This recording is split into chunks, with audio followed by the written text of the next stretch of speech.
Meanwhile, in the NBA, there's a lot happening. Joker wins it again.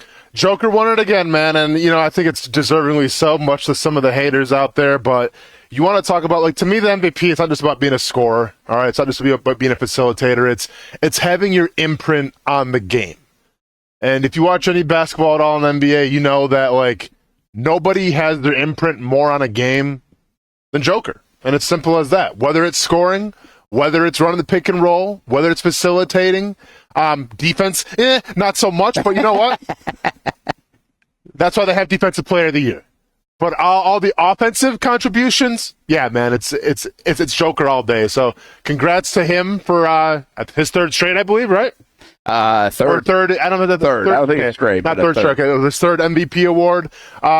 Gonna need some more of that against the Timberwolves, man, because right now he's having, the whole team of the Nuggets is having a rough go around with the Timberwolves, but hopefully they can kind of make that a series because they are down right now 0-2 to Minnesota. We're gonna get in the Minnesota part of this because you brought something up yesterday. I think it's very interesting, but Joker part of it. Where we don't sit here and talk a ton about the NBA, and I think Joker's such a slept-on guy. Now, people now know him, right? It took an MVP. It took a run. It took a championship. It took those kind of things to bring his name because he's one of those, boring stars. This is what we say about Mike Trout. Mike Trout, he could use a run like the Joker's on, not just the MVP, but a World Series to kind of put everybody, in on the radar for, hey, this dude's really good and have everybody talking about him. But that's what happened to Joker. It doesn't happen in our sports world. Usually you're a star, right? Yeah. We talk about you all the time. Just did not happen like that for him. And again, if you're locked into the NBA, that's fine. You're going to say, Brent, you know what you're talking about. No, you're locked into the NBA. I'll give you Mike Trout stuff for days. I'm locked into Major League Baseball. You're not. That's what I'm talking about. I'm talking about the casual fan. The casual fan in the NFL knows everybody. Yeah. The casual fan in the NBA knows LeBron James, right? The casual fan in baseball knows Bryce Harper. These other guys go under the radar sometimes. But what he just did now with the third MVP is put him in all-time category, didn't he? Oh, without a doubt. I mean, he's got the championship ready to back it up. And you know how I feel about Joker, man. His attitude towards everything, he's such a unicorn and such an enigma because he's not flashy. He's not about the me, like a lot of NBA players are. He's the exact opposite. So, yeah, I think he's a superstar. I get he's not going to have the high-flying dunks, and, he'll have those high-scoring games, but he's not going to necessarily maybe take a game over and drop 60 or something like that. But he doesn't have to because, once again, he's a facilitator. He does everything so well on offense where on every single play, there's some resemblance of Joker making that play happen. So third time in 4 years, by the way, is for Joker. I want to see if I could. Okay, so here it is. First center in 6 decades to win the MVP 3 times in 4 seasons. Yep. Kareem Abdul-Jabbar did so from 73, 74, 76, 77.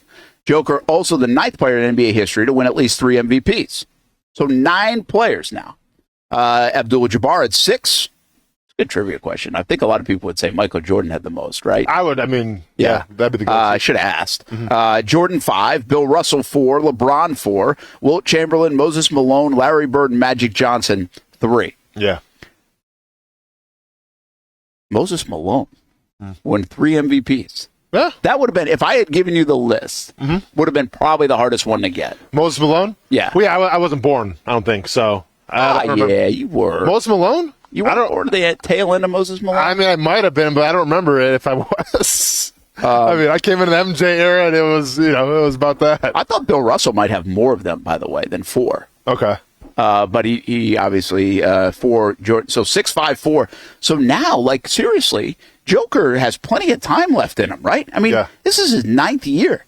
So Moses Malone played from 74 to 95. So I was still around for the tail end, but I don't remember. Yeah, I figured. Yeah, I thought you would. I know him from collecting cards and stuff, and I remember him with the Sixers by that time. I don't know where his whole career was. When he won the MVP, it was in '83. So yeah, it was way back. Okay. I wasn't even in the equation. Who did he play? Most Malone play for everybody, right? You spend that much time in the NBA, you better. Let me see what we got here. Yeah, man. I mean, the Rockets. Rockets.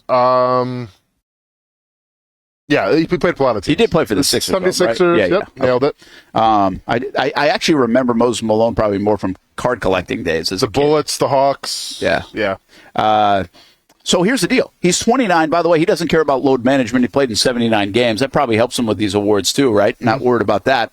But he has a very good chance to join the elite of the elite. Abdul-Jabbar, Jordan, and Bill Russell and LeBron are the only ones with 4+. Yeah. Which we would get 2 out of this era of basketball with 4+. Mm-hmm. Does that make this era of basketball a little bit closer to the Jordan Bird days, followed by Jordan, than we give it credit for? Yeah, but once again, it's a different era now, right? Because like when the Jordan days, like you had to play defense as well. So I think what made Jordan so great was like, yeah, he was an offensive juggernaut and a prolific scorer, but like also, man, like it was a different game in terms of physicality and having to play defense. Not to say like Joker's really a liability at defense, but like I said, when he runs, it looks like it hurts him. Okay? Yeah. Looks like he's in pain. So, I mean, listen, I'm not taking anything from Joker because he's so fun to watch, and I'll watch him every game if I can, just because he is in every single play. It's a different style of basketball now. Scoring is much more up than it has been. Like, no one's really playing defense anymore. So, with all those things into account, though, he's still winning it year in, year out. I mean, you have guys like Luka, Embiid, when he gets to healthy, obviously Giannis, but he had some injuries as well. So, you're essentially playing in an era now where there is so many superstars, where it seems like every NBA team at least has one superstar, one guy that can drop 50 on any given night.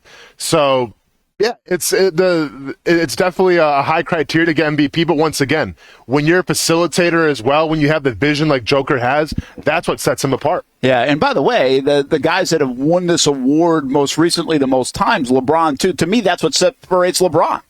It's his vision. Like, it's his passing. I think of it more as that facilitator, like the do-everything guy, not necessarily the defensive guy. He can't play. Obviously, some of his most memorable moments are block shots and on the defensive side, more than Joker. But it's pretty wild if you look at it in that landscape. It's so hard, and this is blasphemy, especially for a guy who came from that era, to say, hey, this is a very comparable era to the Bird Magic era, followed by Jordan, like the pinnacle maybe of the NBA, right? Yep.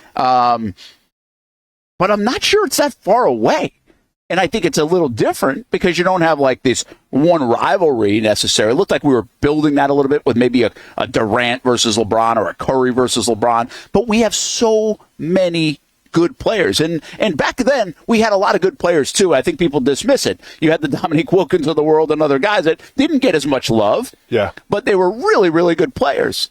And I think you're right. I think you've got 9 guys now in the NFL that could take home an NBA MVP award. Mm-hmm. And I don't know if that's always been the case. No, that hasn't always been the case. But yeah, like I said, scoring is at kind of a premium now. I mean, every team's got their scorers and just the ability to drive, the 3-point shot.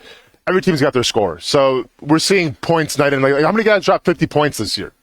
Yeah, a lot. A lot. It's the way the game's transitioning now.